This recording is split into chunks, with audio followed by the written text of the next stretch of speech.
Invocation to the Lord.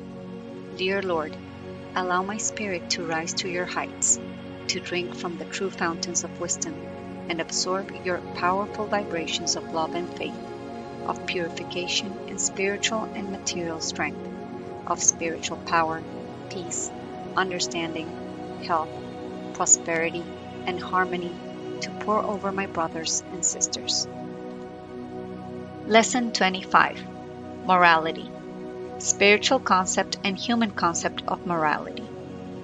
Until the moment you have rediscovered yourselves by approaching the path of truth, your life has been exactly the same as the life of your brothers and sisters.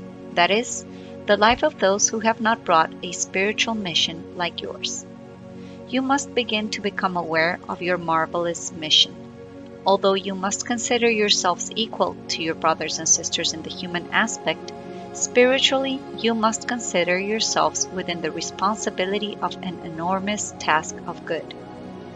As humans, almost everyone has certain concepts and certain feelings that are so ingrained that they can constitute an obstacle for the necessary contact with the higher planes, because they are a heavy ballast that prevents or hinders the elevation of your spirit.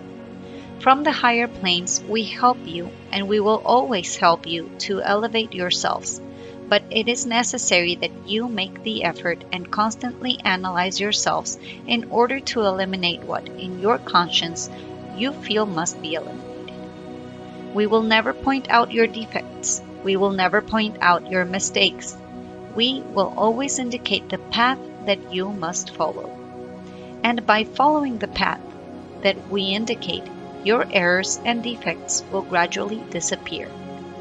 The work of Christ will provide you with its teachings, norms of true morality which can be easily understood, because true morality, spiritual morality, is in your own conscience, and it will be your conscience that will always guide you on how to live in accordance with the teachings of the Master.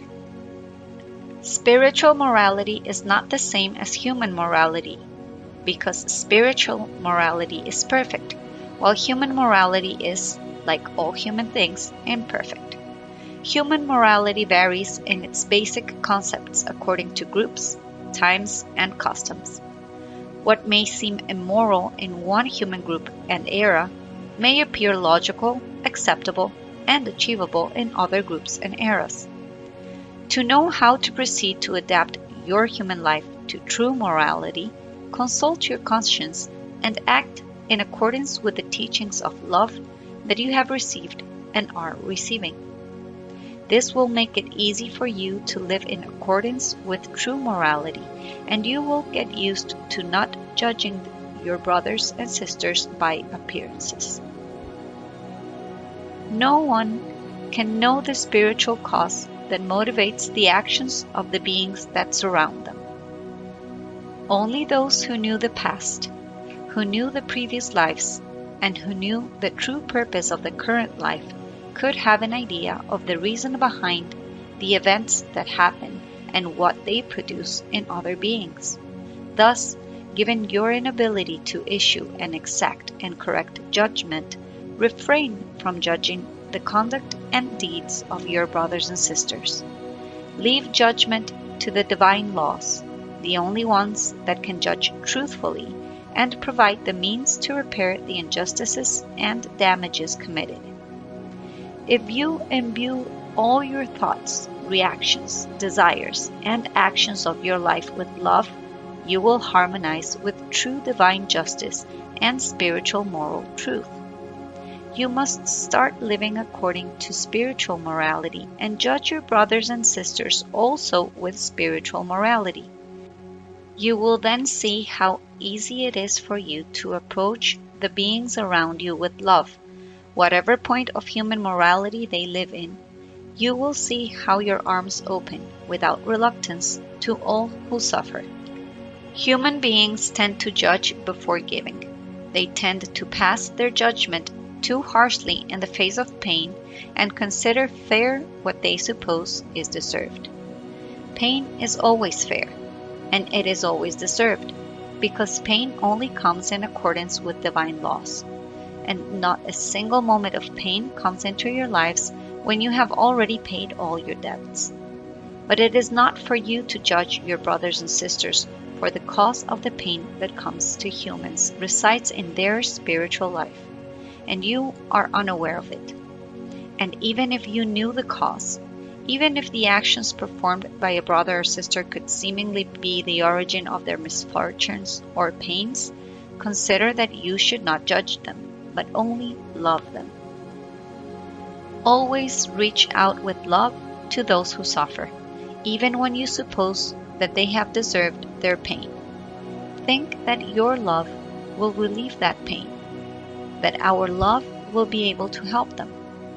In this way, you will deserve to have your pains alleviated, because if you give your brother and sister love to alleviate their pain, from the higher planes you will also be given love to alleviate your pain. Everything you give with love to your brothers and sisters, you will receive in return 100-fold, because that is how Christ always rewards, through the divine laws and through His love, which are infinitely superior to the laws and the love of humankind. In the current incarnation, you have come to perform this work. None of you have been chosen while being human. On the contrary, everything related to your current human life has been and is within the necessity of your work. Whatever circumstances or situation in which you find yourselves in as humans, consider that it was meant to be.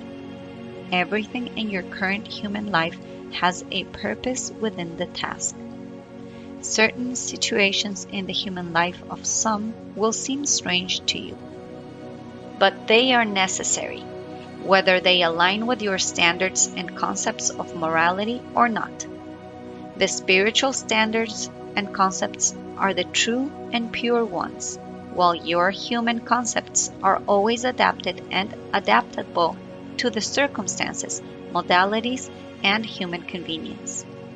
Always respect the situation of other people. Do not assume that just because you do not agree with their concepts, they are unsuitable people for the work. In the plans that govern it, everything has a purpose that you may not understand. This is equivalent to saying that you should never judge others, especially those who belong to the work of Christ. You must love and unite and never judge each other. From the moment of your spiritual rediscovery, from the moment you become part of the work, strive for your human life to develop within the purest line of spiritual morality, trying to adapt it to the teachings that you are receiving. However, no event that has occurred or that occurs must be judged and condemned. On the contrary, you must always help with love to overcome any error from a brother or sister. Human concepts will vary greatly because the work of Christ will be able to adapt the world to its concepts and its principles. The love of Christ will bring the spiritual truth to humankind, and the spiritual truth will be reflected in your human life, in human coexistence, and in human progress.